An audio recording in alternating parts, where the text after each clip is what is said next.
ciptakanku, seturut dengan gambarmu. Kau berikan hidupmu bagi diriku sebagai bukti kasih-Mu.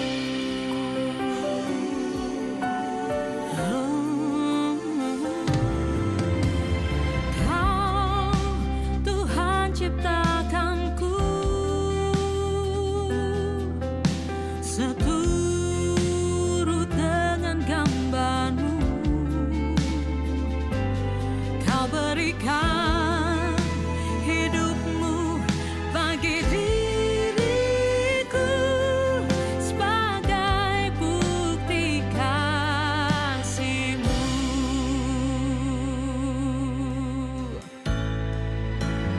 Ku percaya Kau Tuhan atas hidupku, rencana-Mu selalu nyata, tak pernah terlambat. Apapun musim dan masa laluku, Kau cinta pertama dalam hidupku. Ku percaya Kau Tuhan atas hidupku, rencana-Mu selalu nyata, tak pernah terlambat. Apapun musim dan masa laluku, Kau cinta pertama dalam hidupku.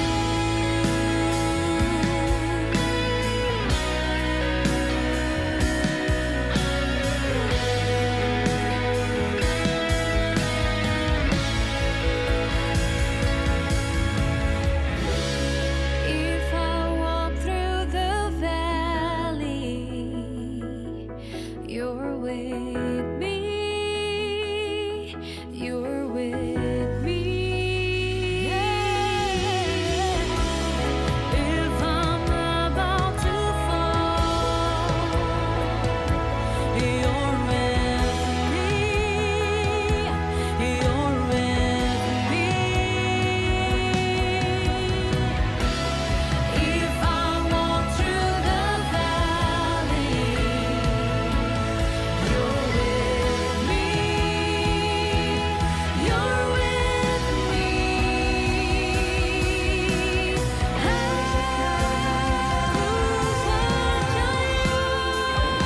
Kau Tuhan atas hidupku, rencana-Mu selalu nyata, tak pernah terlambat. Apapun musim dan masa laluku, Kau cinta pertama dalam hidupku. If I walk through the valley, You're with me, You're with me. If I'm about to fall, You're with me, You're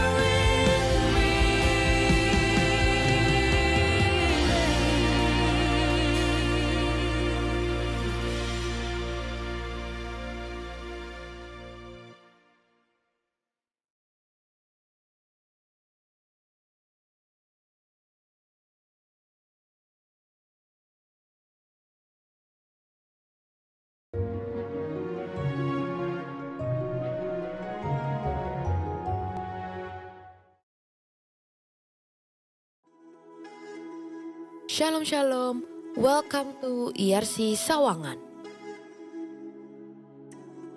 Mari ikuti ibadah IRC Sawangan dengan antusias, dengan minat, ikut memuji, ikut bernyanyi, membawa Alkitab, persiapkan catatan, serta aktif di live chat. Mari persiapkan persembahan umum, perpuluhan, diakonia, dan ucapan syukur yang dapat dilakukan melalui transfer bank BCA atas nama GBI Sawangan di nomor rekening 3190 143961.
Shalom, saudara yang dikasihi dalam Tuhan Yesus Kristus.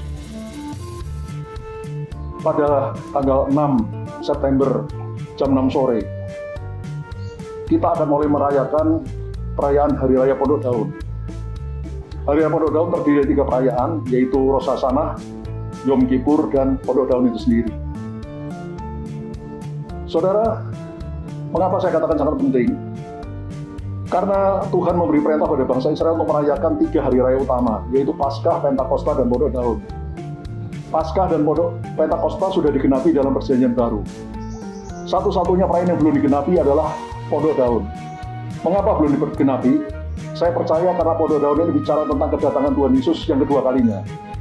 Karena itu sangat penting sekali bagi kita untuk merayakannya, memperingatinya, supaya kita selalu siap sedia, berjaga-jaga, untuk siap menyongsong kedatangan Tuhan Yesus yang kedua kalinya, yang kita percaya akan terjadi sebentar lagi. Untuk itu saya menghimbau agar kita semua, jemaat dari GBI Rayon 9, supaya mengikuti acara-acara Pondok Daun ini, baik Rosh Hashanah yang akan diadakan tanggal 6 September mulai jam 6 sore, maupun Yom Kippur, dan yang terakhir nanti Pondok Daun itu sendiri. Supaya dengan demikian kita semua, khususnya jemaat Rayon 9, bisa siap sedia dan berjaga-jaga untuk menyongsong kedatangan Tuhan Yesus yang kedua kalinya, yang kita percaya akan terjadi sebentar lagi. Tuhan Yesus memberkati. Haleluya. Amin.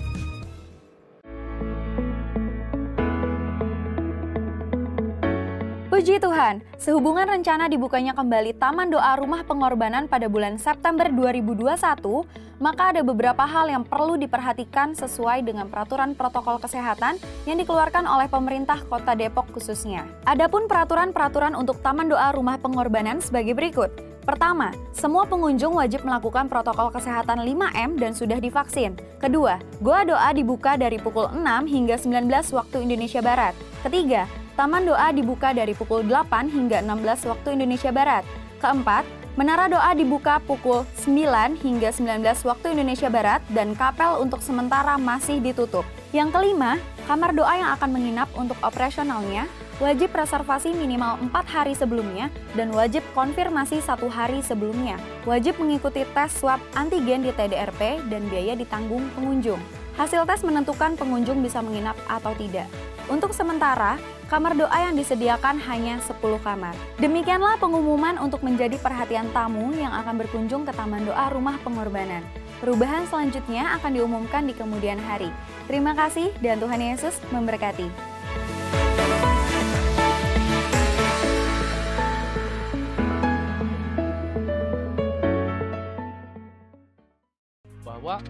kan cuma dua hal ya. Kalau kita udah kehilangan kasih, berarti kita akan semakin kehilangan toleransi. Jadi ukurannya kalau kita semakin tidak toleran, berarti semakin berkurang kasih kita. Baik itu kepada siapapun, termasuk kepada istri atau keluarga.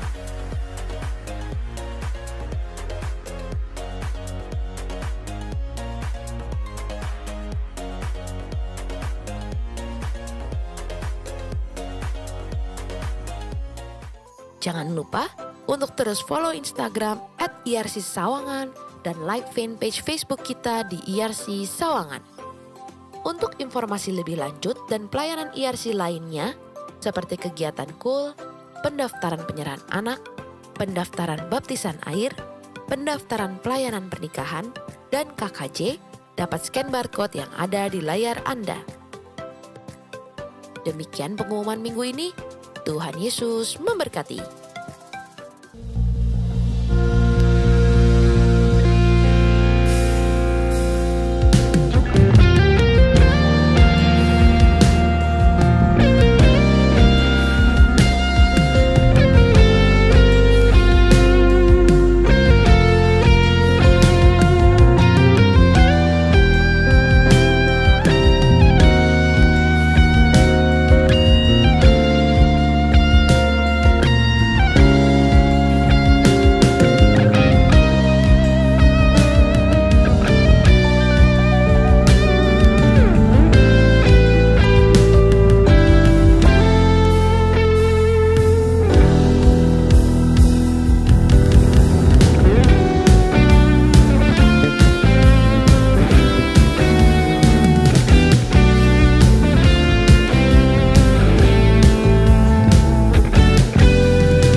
Bersorak-sorai karena Dia Tuhan memberikan kemenangan buat setiap kita, amin. Amin. Berikan tepuk tangan sama-sama, come on.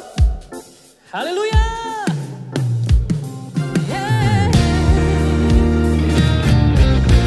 Mari penuhi hati dengan puji-pujian, come on.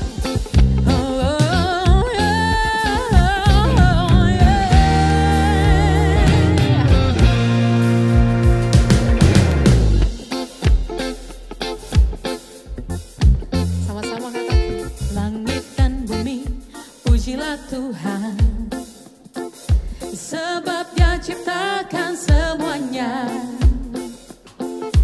keagungannya mengatasi langit bumi, sembah sujud di hadapannya. Sekali lagi angkat suaramu, katakan, langit dan bumi pujilah Tuhan, sebab Dia ciptakan semuanya, keagungannya mengatasi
Yesus, amin. Yang percaya boleh berikan kemuliaan yang paling baik untuk Tuhan kita. Katakan haleluya. Haleluya. Sebab kami percaya Engkau ada di antara kami, Tuhan. Sebab itu kami mau lebih lagi bersorak-sorai saat ini.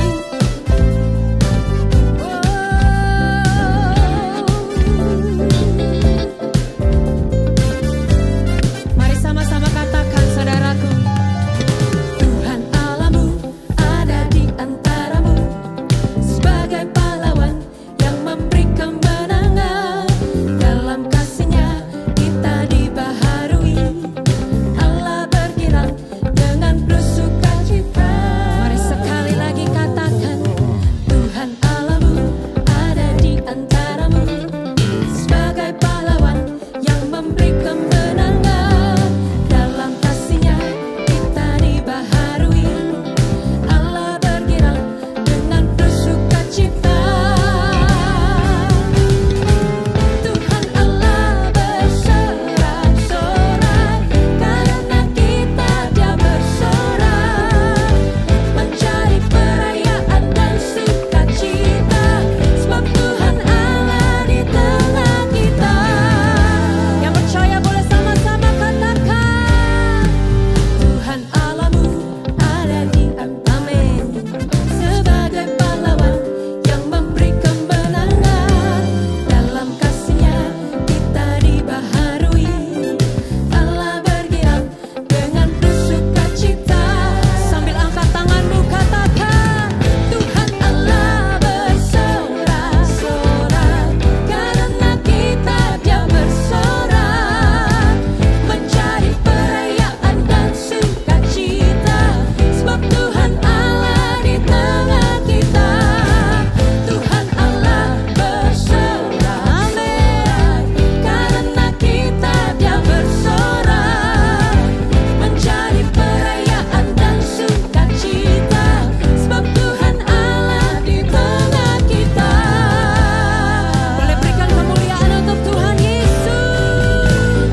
Haleluya.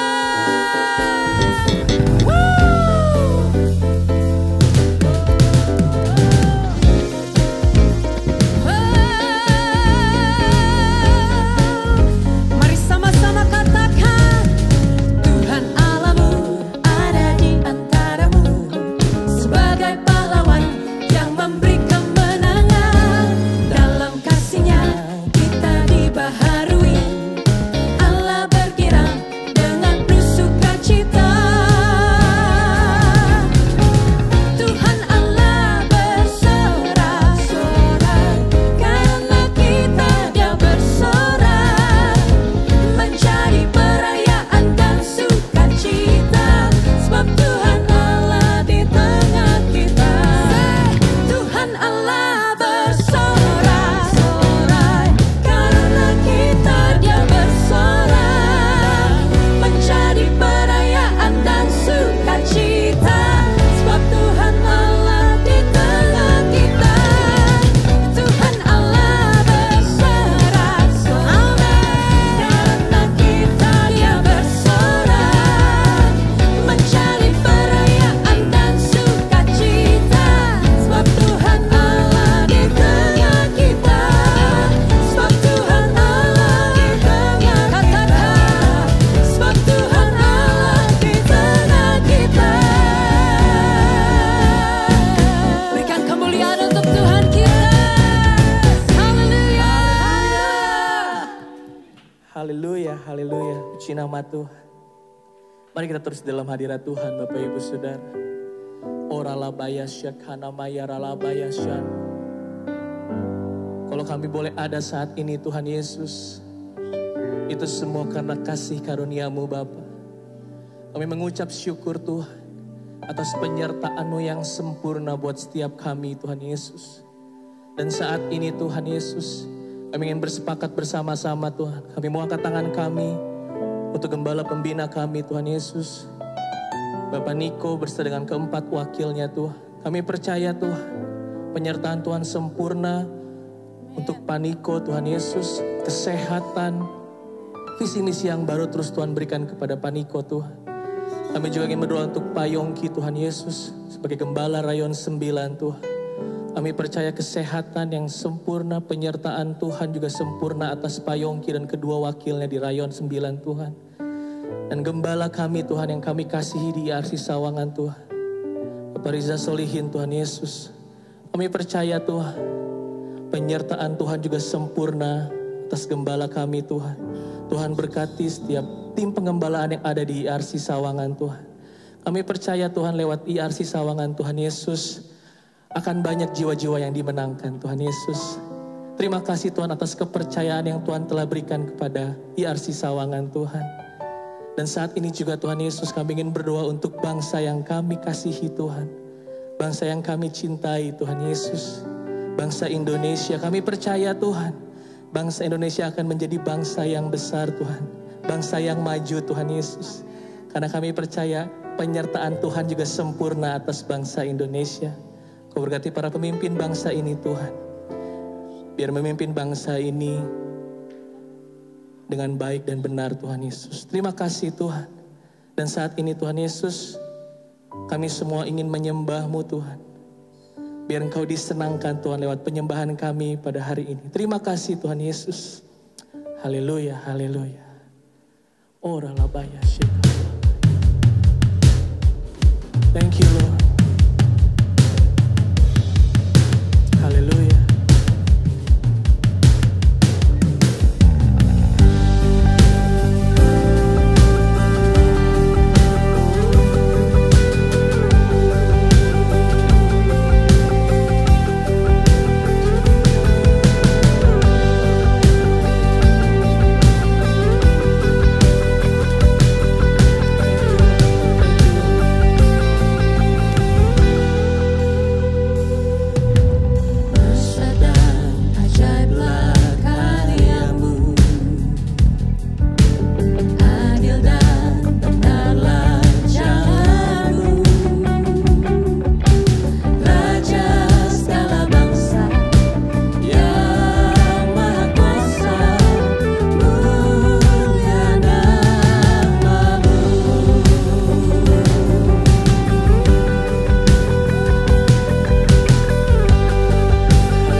Katakan layak.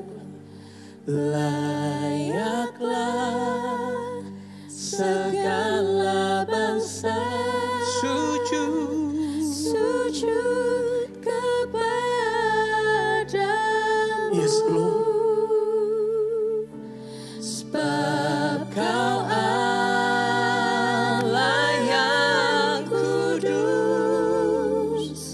layak disembah. Oh ya ralabaya syakaralabaya syado. Engkau yang layak, Kiararabaya syane. Engkau yang layak disembah. Engkau yang layak disembah dan ditinggikan Tuhan Yesus.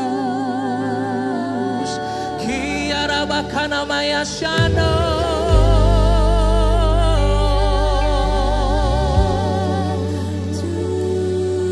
Mari sembah Dia, saudara. Yang ada di rumah, dimanapun Anda berada, saudara, angkat suaramu sembah Tuhan Yesus. Karena hanya Dia yang layak kita sembah. Come on church, angkat suaramu sembah Dia. Kami menyembah-Nya, kami tinggikan nama-Mu, Jesus. Kiararabaya syane. We worship You, Lord Jesus. Shakaralabaya ralabaya ralabaya ralabo. Uyaralabaya shakaralabaya ralabo. Sembah Dia. Shakaralabo. Yes, Lord.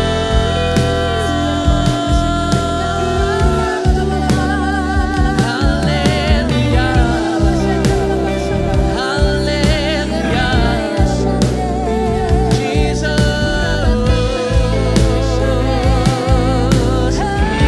Kuyaralabaya shakaralabaya ralabaya ralabaya ralabaya ralabaya ralabaya shakarabaya shano.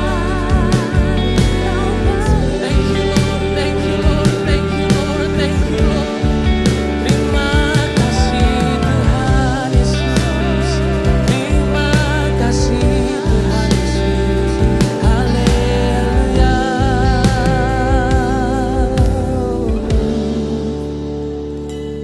Ku sembah Kau Tuhan, ku mengangkat tanganku. Selamanya Kau ajaib bagiku. Ku sembah Kau Tuhan, ku mengangkat wajahku. Selamanya Kau hebat bagiku.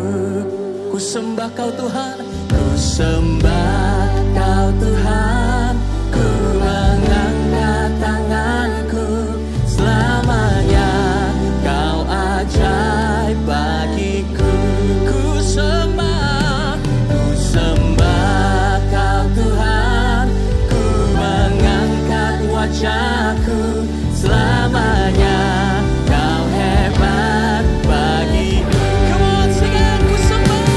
Ku sembah Kau Tuhan.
Beri kemuliaan buat Tuhan Yesus. Haleluya.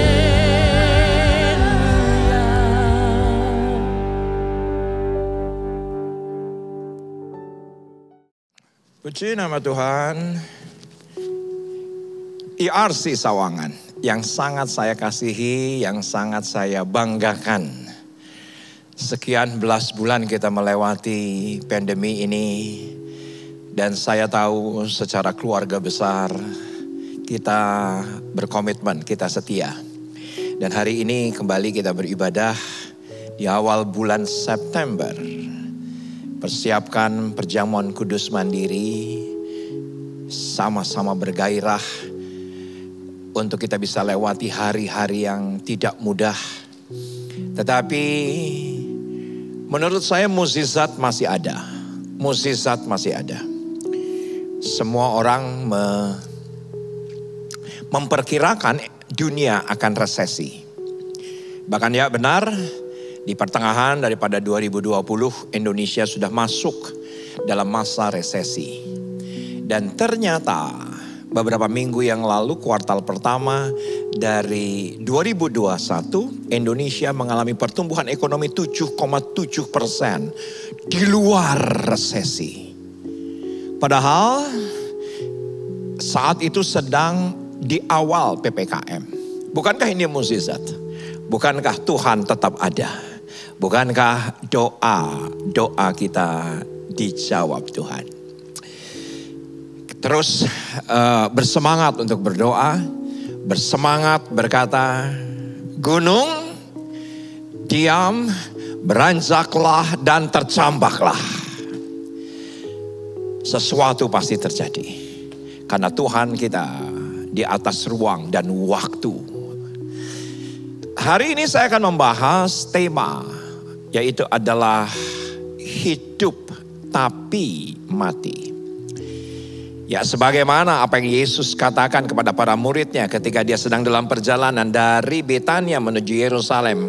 Gunung, beranjaklah dan tercampaklah. Pastinya bisa dilihat secara figuratif maupun literal. Secara literal, gunungnya tetap ada. Secara literal, gunungnya tetap permanen. Secara literal, gunungnya kasat mata terlihat. Tetapi secara figuratif, gunung-gunung yang menghalangi iman kita, gunung-gunung yang menghalangi pengharapan kita, gunung-gunung yang menghalangi kasih kita. Kita bisa berkata di dalam nama Yesus, beranjaklah dan tercampak karena pasti jadi. Kita harus melihat secara figuratif atau literal. Demikian juga kita akan lihat Mazmur 69 ayat yang ke-33. Mungkin ada di antara Anda Alkitabnya digital ayat yang ke-23. Tetapi dari sinilah kita akan belajar firman Tuhan yang pasti akan memberkati kita dan mempersiapkan kita untuk memasuki akhir tahun 2021. Untuk lebih bermakna lagi, untuk lebih berkemenangan lagi, untuk lebih berdampak lagi. Kita berdoa. Bapak, terima kasih untuk hari ini. Firman-Mu akan dibentangkan dan hati kami lebih daripada siap untuk menerima yang terbaik yang datang dari atas, disertai dengan perjamuan suci, dan kami akan lakukan dengan cara yang benar, dengan akhlak yang benar, dengan sikap hati yang benar. Maka berkat-Mu tercurah maksimal. Kami siap. Sama-sama yang siap, katakan amin. Hari ini kita akan belajar dari Mazmur 69. Ada sebagian yang di ayat 33, tapi ada sebagian di ayat yang ke-32. Tetapi lihat saja apa yang ada di screen, di layar Anda. Dan ayat ini yang kita akan eksplorasi dalam beberapa menit ke depan. Mazmur 69 ayat 33, demikian firman Tuhan. Lihatlah, hai orang-orang yang rendah hati. Di masa pandemi ini, salah satu yang paling saya bisa belajar yaitu adalah belajar rendah hati. Dengan apa saya bisa mendeteksi apakah saya rendah hati? Yaitu adalah kalau saya masih tetap mau belajar. Karena soal belajar itu bukan soal tahu atau tidak. Soal belajar itu bukan soal kita sudah paham atau belum paham. Soal belajar itu bukan soal kita punya waktu atau tidak punya waktu. Soal belajar adalah soal kerendahan hati.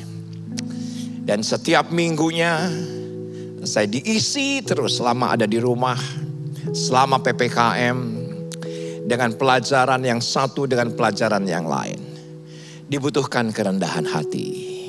Kalau soal sibuk, maaf, sibuk naon. Dan diimah wae cicing. Gak punya waktu naon. Wong sekarang beberapa hari terakhir kita PPKM. Yang dibutuhkan rendah hati. Bersukacitalah,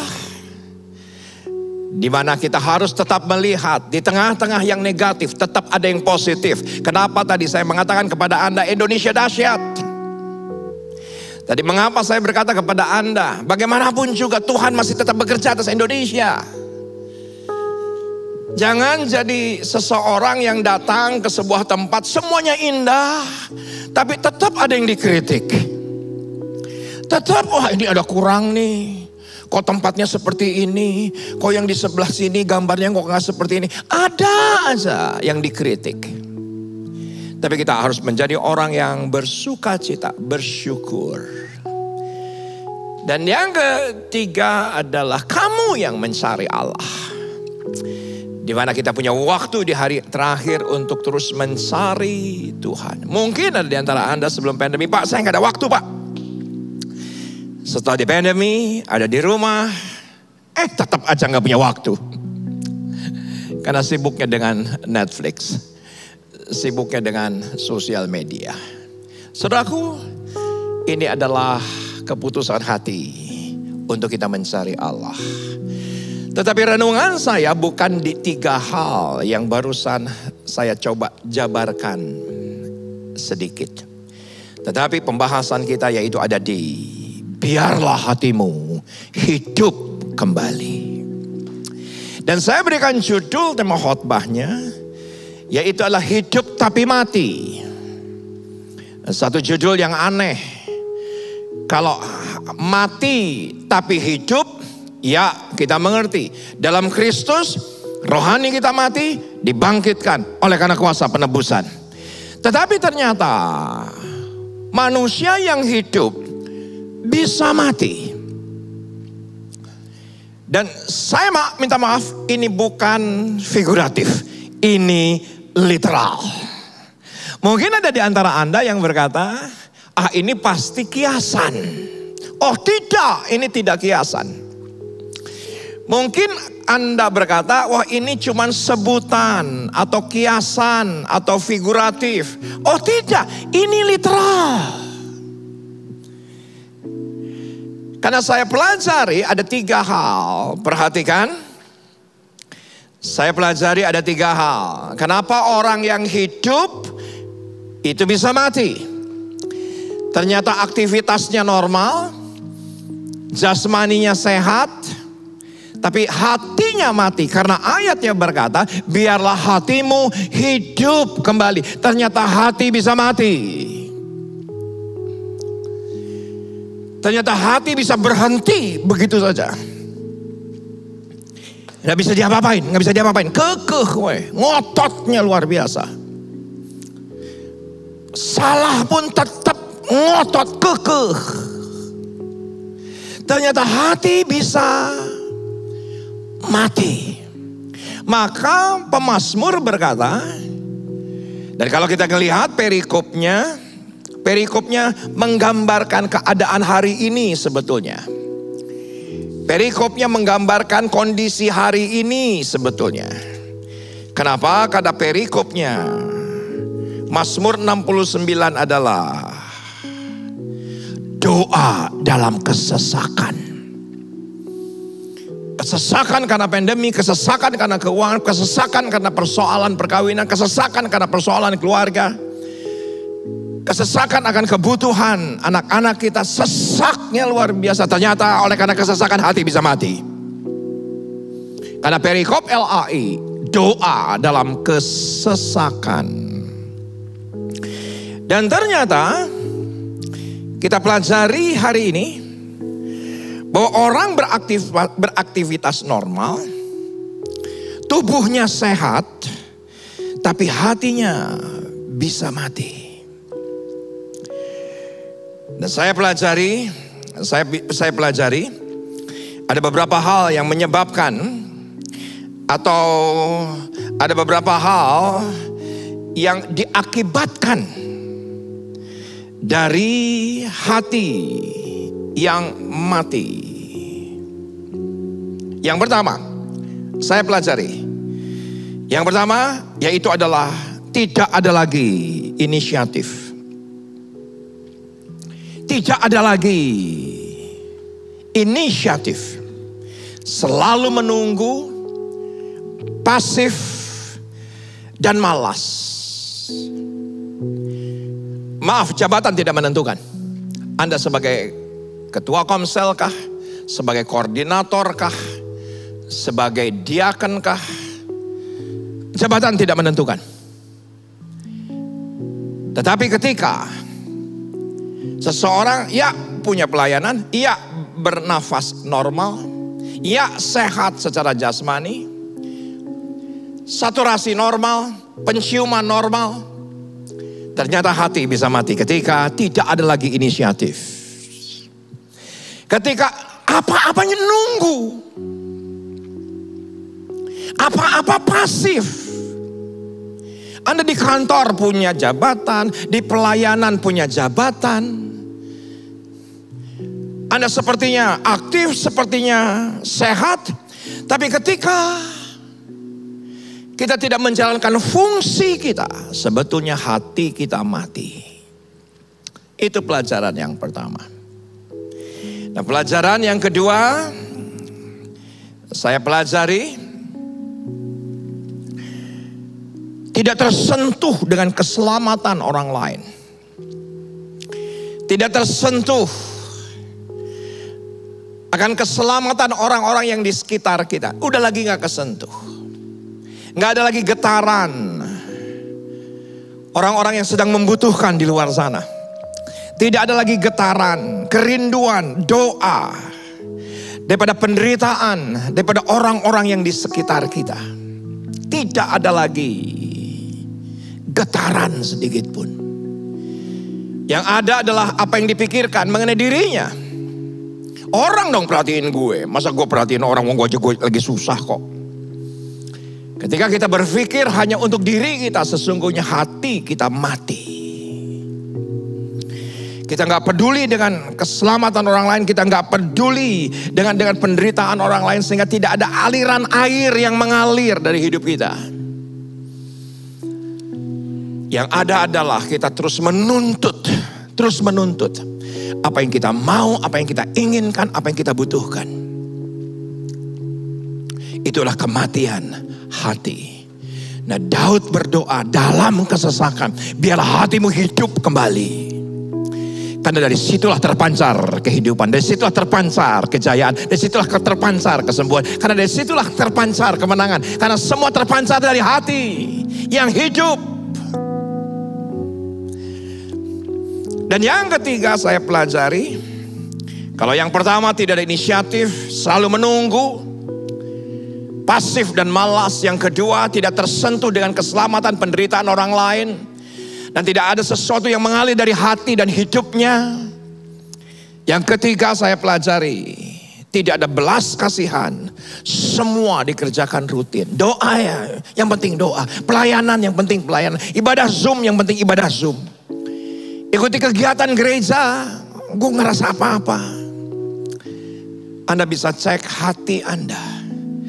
Walaupun kita hanya beribadah tatap layar, kalau hati Anda mengalir, aliran air hidup, sesuatu terjadi. Pengalaman mengikuti dan mengadakan ibadah altar doa keluarga. Ya kami cuma berempat, ditemani dengan production juga berempat. Tetapi selalu saja ada hal-hal yang menyentuh hati saya. Yang membuat saya menangis, yang membuat saya terseduh gitu. Ya sederhana sekali sih. Saya sedang memikirkan gitu loh. Bahwa ada banyak orang yang tidak seberuntung saya. Ada banyak orang yang di sana yang membutuhkan sesuatu dan hidupnya tidak seberuntung kami gitu. Bukan saya mensyukuri apa yang saya alami, bukan.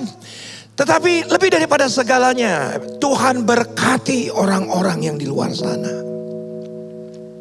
Walaupun nyembah tetap ada aliran-aliran air. Walaupun menyembah tetap ada gairah. Bukan lagi sesuatu yang rutin, terus menerus ya. Dari hari ke hari ya begitu aja. Dan ketika kita rasakan itu dalam konteks kitab Wahyu, bahwa kita telah kehilangan kasih yang semula. Dalam konteks kitab Wahyu. Contoh kecil, Bella putri saya, dari waktu ke waktu melaporkan bahwa ada tim rohaninya, anak rohaninya memiliki pasangan beragama sepupu kita. Dari waktu ke waktu saya dilaporkan, Pak sekarang posisinya begini. Udah dirangkul tetap gak mau. Disuruh ke komunitas tetap gak datang. Ke gereja enggak? Tetap ke gereja. Tapi udah ikut pelayanan apa enggak? Enggak. Udah ikut komsel enggak? Enggak. Setuju enggak dengan saya? Ternyata orangnya sehat, aktivitasnya normal, hati bisa mati. Saya cuma ingin memberikan gambaran bahwa ini bukan figuratif. Ini jelas-jelas literal. Dan akhirnya singkat cerita. Setelah tim yang lebih senior juga menangani keluarga ini. Ya, keputusan bukan ada pada kami dan juga bukan kepada orang tua. Yang orang tuanya sudah berusaha sedemikian rupa. Yang akhirnya ketika di awal pandemi mengambil keputusan untuk menikah. Dan menjadi agama sepupu. Saya sebagai hamba Allah yang ex-muslim. Saya merasa gagal. Saya merasa, ya Tuhan terima kasih untuk ribuan orang yang Tuhan percayakan. Tapi satu terhilang. Saya merasa gagal. Ada satu perasaan kamu lengah. Ada satu perasaan lolos satu. Tapi dari waktu ke waktu tetap dibawa dalam doa. Ketika teringat, karena orang tuanya masih terkoneksi dengan gereja ini, masih teringat, didoakan. Bahkan ketika ada ibadah family talk bersama dengan puluhan orang di family talk hari Senin, kami khusus doakan agar anak ini hatinya hidup kembali. Di lain waktu, di lain cerita, ternyata anak muda ini membuka usaha di sekitar Jakarta Pusat. Dan ketika berusaha di Jakarta Pusat, bukan kebetulan ternyata tempat usaha yang di sebelahnya itu miliknya orang Kristen. Dan akhirnya dari waktu ke waktu, pemilik usaha sebelah orang Kristen ini berkata, kamu pulang. Kamu pulang. Kamu pulang. Dan diceritakan 2 bulan lamanya pergumulan. 2 bulan lamanya didiskusikan dengan suami yang baik. Tapi sampai pada sebuah titik, sang suami pun tidak bisa menahan. Dan akhirnya tanggal 14 Agustus yang lalu pulang. Tanggal 15 jatuh hari Minggu. Ada satu tim pelayanan pastoral WA saya. Hari Minggu. Kang, tolong doakan. Kami satu tim akan ke rumah daripada anak muda yang pulang ini. Dan ketika itu saya ada kegiatan bersama dengan My Home Indonesia untuk berbagi kasih, gerakan berbagi kasih 11 sampai dengan tanggal 16 Agustus. Dan kami secara aktif pun berbagi kasih kepada orang-orang yang tidak seberuntung kami. Bahkan bukan hanya 1 kali acara tapi 2 kali acara. Karena saya bersyukur banyak volunteers yang mungkin tidak bisa secara fisik untuk gerakan berbagi kasih di sekitar gereja kami. Tapi mereka mendonasikan, ada yang mendonasikan ayam, ada yang mendonasikan uang. Yang akhirnya kami bisa lakukan 2 kali event. Nah, di tengah-tengah saya sedang berbicara dengan Kang Daniel Panji. Tiba-tiba saya dapatkan WA dari tim yang sedang mengkonseling anak yang terhilang tersebut. Dan ternyata hatinya hidup kembali. Dan berkata, bisa nggak saya dibaptis? Karena saya sudah mengucapkan bahwa saya masuk agama sepupu. Dan saya berkata, ya kalau memang itu yang diinginkan, kita akan layani. Dari bulan Juli tahun 2020 kami layani setiap bulan. Tapi benar PPKM karena semuanya tutup, akhirnya ditunda. Tetapi anak ini berkata, Om kalau bisa hari ini juga 15 Agustus. Saudaraku, kolam baptisan di gereja sudah kering. Kami cek beberapa tempat kolam renang umum karena PPKM level 4. Semuanya tutup. Saya sedang sambil ngobrol sama Pak Daniel, punten Kang, iya nggak ada kemana maksa pisan dia, hoyong baptis atau kumaha carana, dibaptis di mana tuh? Saya dalam keadaan sambil ngobrol soal kegerakan Indonesia. Tiba-tiba saya cuma bilang gini, tolong bilangin, mau nggak dibaptis di kolam koi? Gitu. Yang saya kaget, anak muda ini berkata, iya, saya mau. Langsung janjian tanggal 16 Agustus. 1 hari sebelum Indonesia merdeka 76 tahun. Saudaraku, kami mendapatkan surprise dari sorga. Hati yang hidup itu bergelora. Dia datang ke rumah saya dengan mata berbinar. Dan ketika sampai ke kolam koi kaget. Kenapa kaget? Ternyata dia berkata, kok ikannya gede-gede, katanya begitu. Saya pikir ikannya kecil-kecil. Saya bilang, ya inilah keadaannya. Ya akhirnya dia masuk. Ketika ikan itu menghampiri dia histeris ketakutan. Dikuatkan oleh ibunya, dikuatkan oleh semua orang yang di rumah saya. Histerisnya benar-benar histeris. Bukan alay, bukan lebay. Ya, dia ketakutan sama ikan yang gede. Yang sampai pada sebuah titik. Dibaptis dalam nama Bapa, Anak dan Roh Kudus dalam Yesus Kristus. Dan ketika saya informasikan ini kepada beberapa orang, satu gereja bersuka cita. Dan saya juga yakin surga bersuka cita. Dan hari itu juga tanggal 16 Agustus saya posting di Instagram saya. Yang kaget adalah beberapa dari agama sepupu bilang, saya mau juga dong dibaptis di kolam koi. Tanggal 22 Agustus kami layani kembali.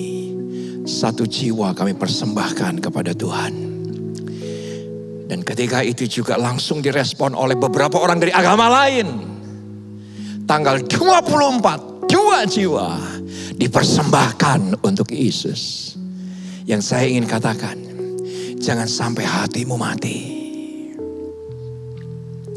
Kita nggak peduli dengan keselamatan orang lain, kita nggak peduli dengan penderitaan orang lain. Hari ini kita bisa lakukan ministry of fingers. Ini bahasa saya. Atau bahasa Indonesia adalah pelayanan jari-jari.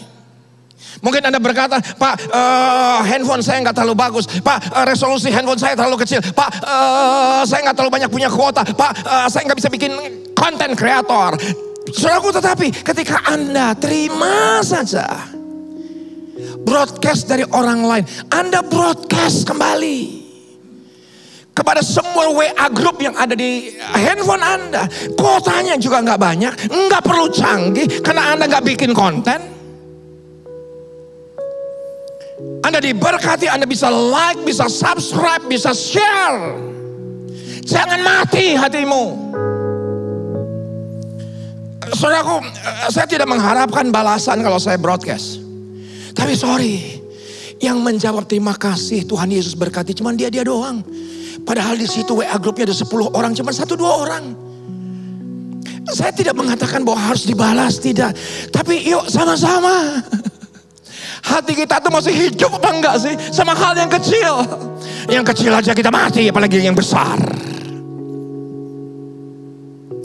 Ketika Anda terima broadcast, use your fingers. Dan Anda tahu, jari Anda punya kuasa. Mungkin sebelum pandemi mimbar punya kuasa, perkataan kita bisa kuasa, sekarang jari kita punya kuasa.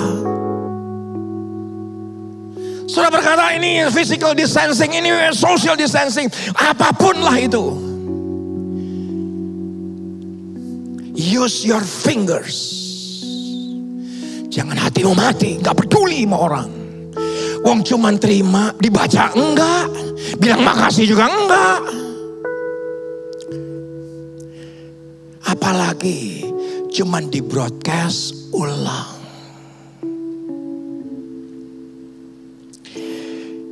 Sorry, ini bukan khotbah yang saya persiapkan. Tetapi ini sebuah jeritan. Ketika orang percaya dalam kesesakan dan hatinya mati. Dan biarlah kita rendah hati, bersuka cita, mencari Allah. Dan biarlah hidupmu, hatimu hidup kembali. Kita lihat satu bagian. Matius pasal yang ke-9. Matius pasal yang ke-9. Kita lihat. Ada sesuatu yang indah.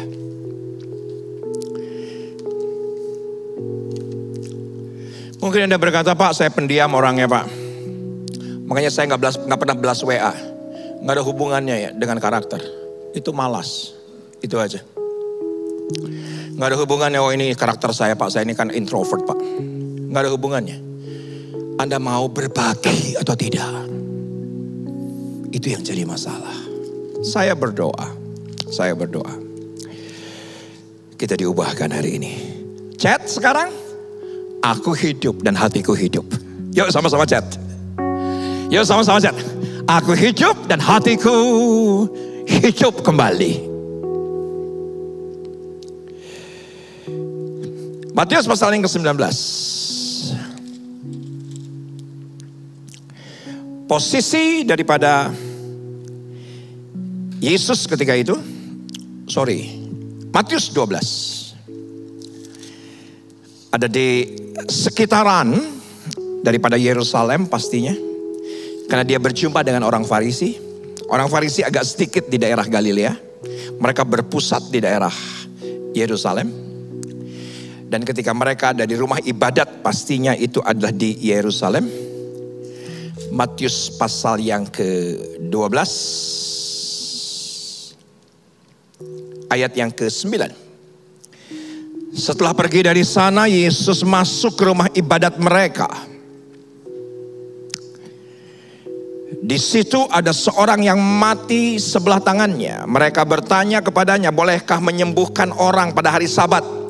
Maksud mereka ialah supaya dapat mempermasalahkan dia. Saudaraku, bagi yang tertarik Anda boleh catat. Pada hari Sabat ada 38 larangan. Maka Alkitab berkata dia 38 tahun lumpuh. Dilumpuhkan oleh apa? Hukum Taurat. Gitu ceritanya.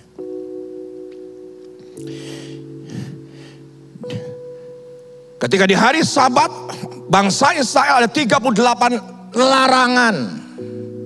Termasuk menolong orang, mati hatinya. Dan Yesus dengan indahnya, dengan elegan berkata di ayat yang ke-11. Tetapi Yesus berkata kepada mereka, jika seorang dari antara kamu mempunyai seekor domba, dan domba-domba itu terjatuh ke dalam lubang pada hari Sabat, tidakkah ia menangkapnya dan mengeluarkannya. Elegan sekali. Ya, Yesus hidup di dalam hukum Yahudi, Yudaism. Yang hukum Yahudi, di hari Sabat ada 38 larangan. Hanya satu hari saja 38 larangan. Dan ketika dia dicobai dengan cantiknya, dengan elegan, Yesus berkata, kalau Anda punya seekor domba dan terjatuh, apakah Anda tidak menolongnya? Domba aja pasti ada tolong, begitu maksudnya. Ayat 12, bukankah manusia jauh lebih berharga daripada domba? Karena itu boleh berbuat baik pada hari Sabat. Lalu kata Yesus kepada orang itu, ulurkanlah tanganmu. Dan ia mengulurkannya, maka pulihlah tangannya dan menjadi sehat seperti tangannya yang lain. Lalu keluarlah orang-orang Farisi dan bersekongkol untuk membunuh dia. Saudaraku, aturan saya tahu dibuat agar manusia tidak liar. Tapi tolong perhatikan apa yang saya katakan. Tapi jangan aturan membuat hati kita mati. Ini penting. Dalam perkawinan pasti ada aturan. Dalam keluarga pasti ada aturan. Bernegara pasti ada aturan. Ber-RT pasti ada aturan. Saudaraku, dalam perkawinan pasti ada aturan. Setiap denominasi pasti ada aturan masing-masing. Tanpa legalitas, tanpa legalisme, hidup akan menjadi liar. Saya setuju itu semua. Tapi jangan legalisme. Itu membuat hati kita mati. Nggak lagi tersentuh oleh kebutuhan orang lain. Tidak lagi tersentuh oleh penderitaan orang lain. Tidak lagi tersentuh untuk menolong keselamatan orang lain. Beberapa hari yang lalu saya mendapatkan telepon dari key volunteer gereja ini. Rasanya saya nggak ngomong banyak. Kecuali ya lakukan. Kenapa saya terima? Karena diinformasikan ada seorang nenek usia 80-an. Yang sekian tahun sudah tidak bisa lagi ke gereja karena keterbatasan fisik. Apalagi sang oma ini, daerahnya bukan di Sawangan, sudah sampai di Depok. Diinformasikan bahwa 2 tahun terakhir, bahkan setelah pandemi, oleh kata keterbatasan fisik dia tidak lagi ke gereja. Yang hebat diinformasikan bahwa semua keluarganya Muslim dan akan dimakamkan secara Muslim. Saya dengar aja. Ketika saya dengar, saya nggak tanya, punya gereja si Oma? Enggak tanya. Tapi yang dia katakan, kebetulan dia bertetangga dengan seorang yang Kristen. Nah, seseorang yang Kristen ini, anaknya berjemaat di gereja ini. Dan telepon saya. Saya nggak ngomong A, B, C. Saya tahu di gereja ini ada aturan. Ada aturan. Saya tahu gereja ini ada aturan. Siapa? Karena saya yang bikin. Tapi jangan aturan membuat hati kita mati. Dia nggak pernah ke gereja ini, nggak pernah kolekte di gereja ini. Sekalipun saya tidak pernah tampak mukanya, perpuluhan sekalipun nggak ada. Dan jangan pernah tanya orang mati, pernah ke gereja ini atau enggak? Jangan-jangan dia nggak tahu, karena udah nggak bisa jawab. Satu keluarga tidak satupun yang Kristen. Ketika dihubungi ke gerejanya, gerejanya berkata, dia udah 2 tahun kok nggak ke gereja kami. Iya, wong sudah dalam keadaan keterbatasan fisik. Enggak, kami nggak mau layani. Gereja ini punya aturan. Tapi saya nggak tanya, apakah 3 bulan terakhir bergereja di gereja ini? Enggak, saya nggak tanya. Apakah sudah ada kartu jemaat? Enggak, saya nggak tanya. Apakah sudah ada anggota kelompok sel yang mana? Ada rekomendasi dari ketua sel kalau gereja harus bantu? Tidak. Saya langsung berkata, layani. Dan semua kita tahu, pelayanan pemakaman bukan sekedar khotbah, bukan sekedar memuji, menyembah. Tapi ada kalanya harus kami siapkan ambulans. Kami harus siapkan tanah. Kami harus siapkan peti yang layak. Yang layak. Dan ketika saya mendapatkan laporan dari tim kedukaan, mata saya menetes. Kenapa? Karena semua ketika pujian penyembahan dinaikkan, seluruh keluarga yang bukan Kristen memuliakan Tuhan. Ketika firman Tuhan dibentangkan,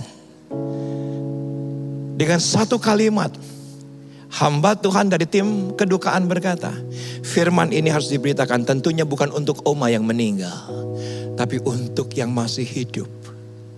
Dan firman tidak akan pernah kembali dengan sia-sia. Lebih daripada 2 juta rupiah, 4 juta rupiah, 5 juta rupiah. Lebih daripada apakah dia pernah beribadah di gereja kita, udah ikut kul atau belum. Gereja ini ada aturan, tapi saya nggak ingin aturan membuat hati saya mati. Itu penting. Yuk sama-sama. Saya akhiri di Yohanes pasal yang keempat. Ini hati yang hidup. Seperti apa hati yang hidup? Jawab Yesus kepadanya, barang siapa minum air ini ia akan haus lagi. Tapi barang siapa minum air yang akan kuberikan kepadanya, ia tidak akan haus untuk selama-lamanya. Sebaliknya, air itu yang kuberikan kepadanya akan menjadi mata air dalam dirinya yang terus-menerus memancar sampai kepada hidup yang kekal. Wow. Biarlah hatimu hidup kembali. Jangan izinkan hatimu koma. Enggak Pak, enggak mati, tapi koma. Pak, enggak mati, tapi sekarat. Jangan pernah izinkan. Beberapa hari yang lalu saya cek ke bagian keuangan gereja. Seperti apa pelayanan kematian kita? Selama pandemi, Anda tahu jawabannya? Saya nggak perlu curhat lah. Penerimaan keuangan, nggak ada yang secara fantastis di masa pandemi begitu. Saudara, sama seperti gereja lain. Tetapi biaya pemakaman daripada gereja ini selama 15 bulan ini naik 400%. Naiknya 400%. Kami tidak berkata, oke, kalau saya punya uang baru saya bantu. Enggak. Kalau memang layak dibantu, kita akan bantu. Yang hebatnya adalah mungkin 70% yang kami layani bukan jemaat GBI Sawangan. Berkali-kali kejadian seperti Oma tadi terjadi. Udah gak ada lagi yang mau bantu Pak. Udah gak ada lagi mau yang layani Pak. Mau layani apa Anda? Itu akan menjadi seperti mata air yang keluar membuah. Dan gereja ini tidak menjadi miskin. Gereja ini tidak menjadi melarat. Kenapa? Karena ada satu prinsip yang saya hidupi selama saya jadi Kristen dan sebagai hamba Tuhan. Anda harus foto slide terakhir ini. Ini adalah sebuah cycle. Ini adalah sebuah lingkaran. Anda boleh sebut ini the cycle of blessing. Anda boleh sebut ini the cycle of successful life. Atau saya sederhanakan saja. Ini adalah lingkaran kehidupan. Bukan kematian. Bapa sang sumber memberkati saya. Dengan hati yang hidup saya bisa memberkati sesama. Perhatikan di sini, jangan pernah berharap sesama yang membalas kepada kita.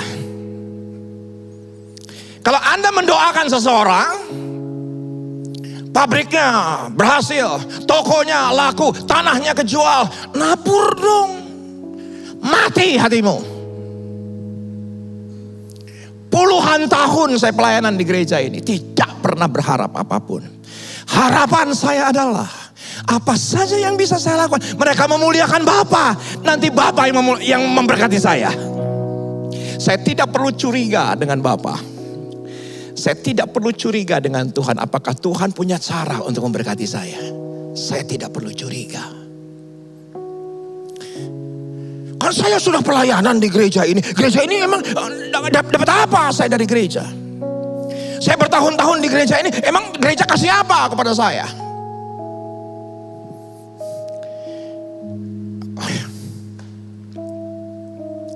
Saya belajar belasan tahun melayani di tempat ini. Biarlah jemaat memuliakan Tuhan. Ketika beberapa waktu yang lalu, Angkatan Darat datang berkata, siap gak IRC untuk vaksin 1000? Vaksinnya gratis, persiapannya gak gratis. 2 hari berturut-turut banyak biayanya.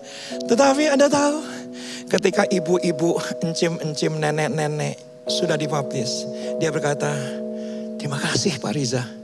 Senyuman mereka tuh, senyuman harapan. Senyuman yang berkata, Tuhan Yesus baik Pak. Saya sudah divaksin. Di sana ditolak, di sini ditolak. Wow. Tidak ada yang lebih indah ketika kita menolong sesama. Dan sesama memuliakan Tuhan. Dan sesama memuliakan Bapa. Kita pujikan. Dan persiapkan perjamuan kudus mandiri. Persiapkan perjamuan kudus mandiri. Yuk sama-sama kita pujikan sebuah pujian. Bahwa biarlah Yesus kemuliaannya memulihkan hatiku. Memulihkan hati yang keras ini. Memulihkan hati yang degil ini. Memulihkan hati yang koma ini. Memulihkan hati yang sekarat ini. Mungkin Anda berkeberatan dengan hati mati. Tapi ayatnya berkata demikian. Sama-sama taruh tangan kiri di dada. Yesus, kemuliaan-Mu pulihkan hatiku. Yesus, kemuliaan-Mu berkati hidupku. Sekali lagi Yesus. Yesus, kemuliaan-Mu pulihkan hatiku. Yesus, kemuliaan-Mu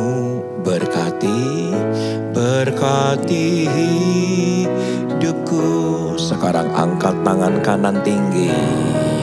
Segala pujian syukur bagimu. Kau hadir dalam hidupku. Kini ku datang sujud di hadapan-Mu, memuji-Mu, menyembah-Mu. Yesus, ku menyembah-Mu. Segala pujian syukur bagimu. Kau hadir dalam hidupku. Kini ku datang sujud di hadapan-Mu, memuji-Mu, menyembah-Mu. Yesus, ku menyembah-Mu, memuji-Mu, memujimu, menyembahmu. Yesus, ku menyembahmu, memujimu, memujimu, menyembahmu. Yesus, ku menyembahmu. Sembah Dia dengan hati yang baru. Sembah Dia dengan hati yang baru, hati yang dipulihkan, hati yang hidup kembali. Shandara bakana moyase aradada bayasana, kini bikana moyara bakayasa. Haleluya. Shandara bakana mayasi,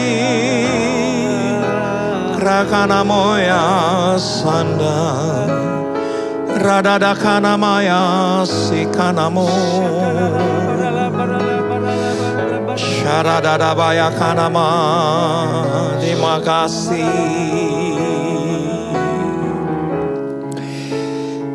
Kita bersiap dengan perjamuan suci, dengan cara yang benar, dengan hati yang benar, dengan akhlak yang benar. Kita angkat roti tinggi-tinggi. Shadabakana moradakana moradakana maradakana maradakana. Bukankah roti yang kita pecah-pecahkan? Ini adalah persekutuan kita dengan tubuh Kristus. Mari kita makan bersama-sama di dalam nama Yesus. Terima kasih Tuhan, terima kasih.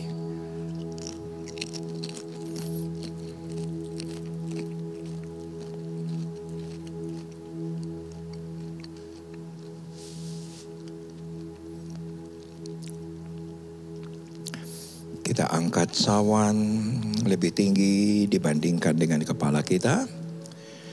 Segala pujian syukur bagimu,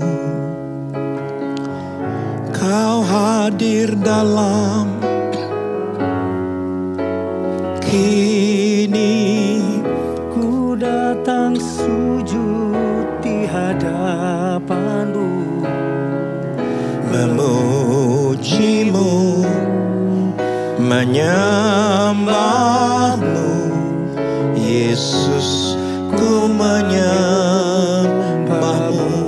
Sekali lagi, segala pujian syukur bagimu.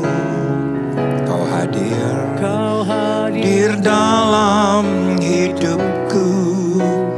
Kini ku datang sujud di hadapan-Mu,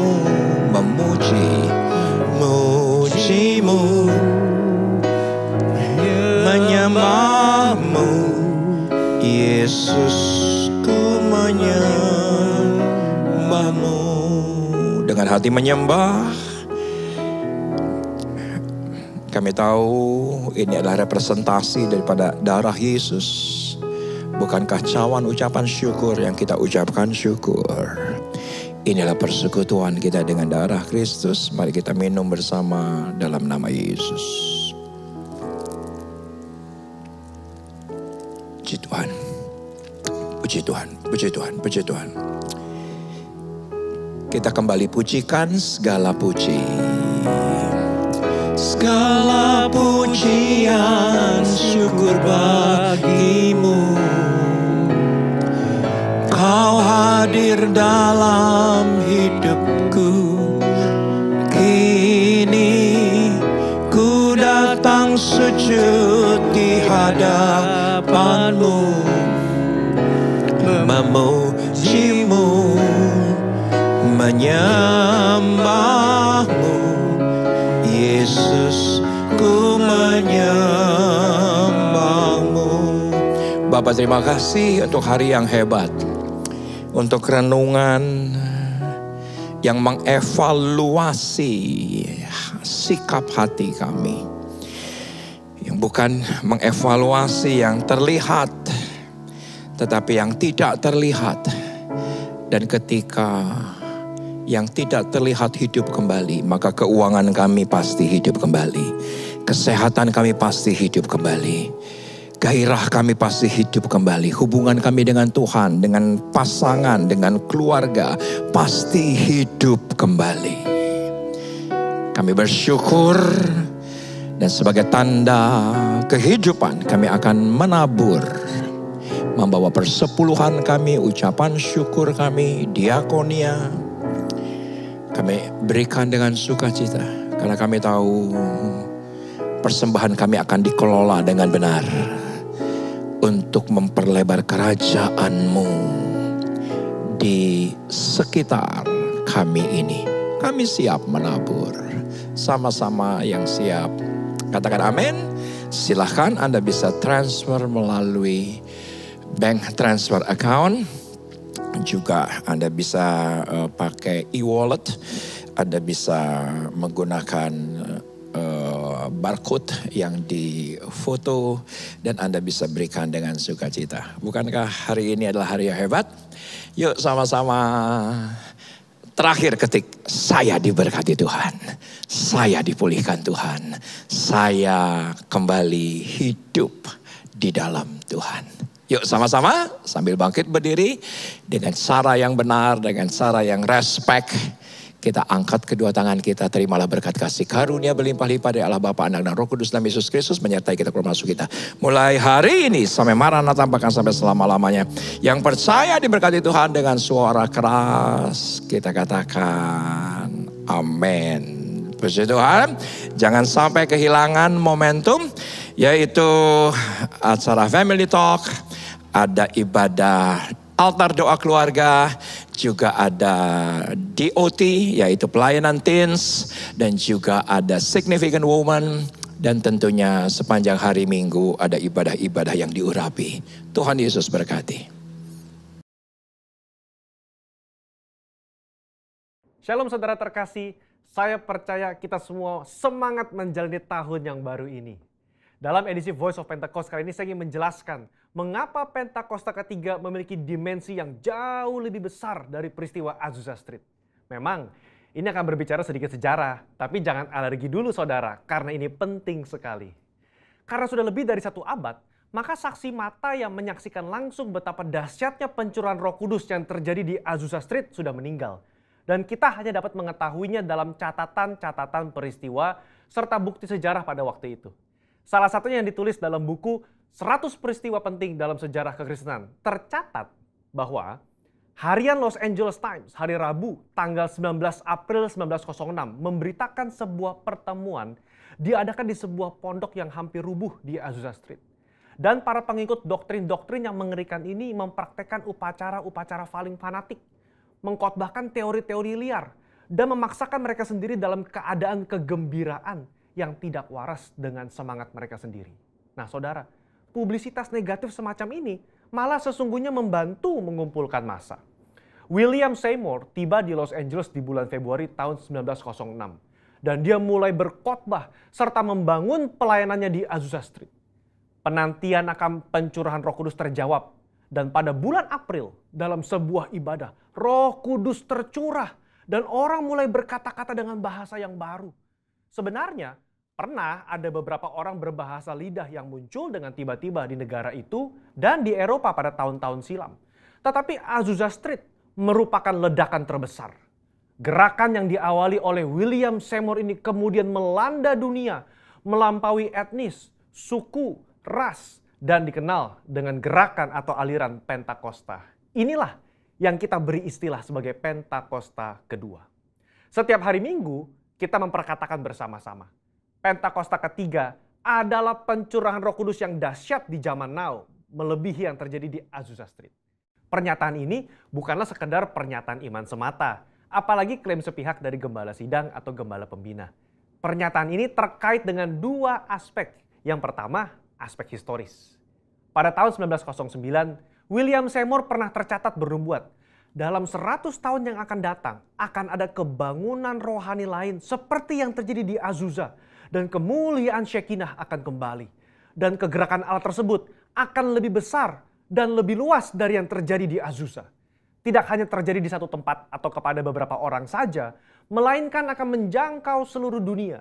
Dan kegerakan itu tidak akan berakhir, bahkan sampai kedatangan Tuhan. Amin. Haleluya.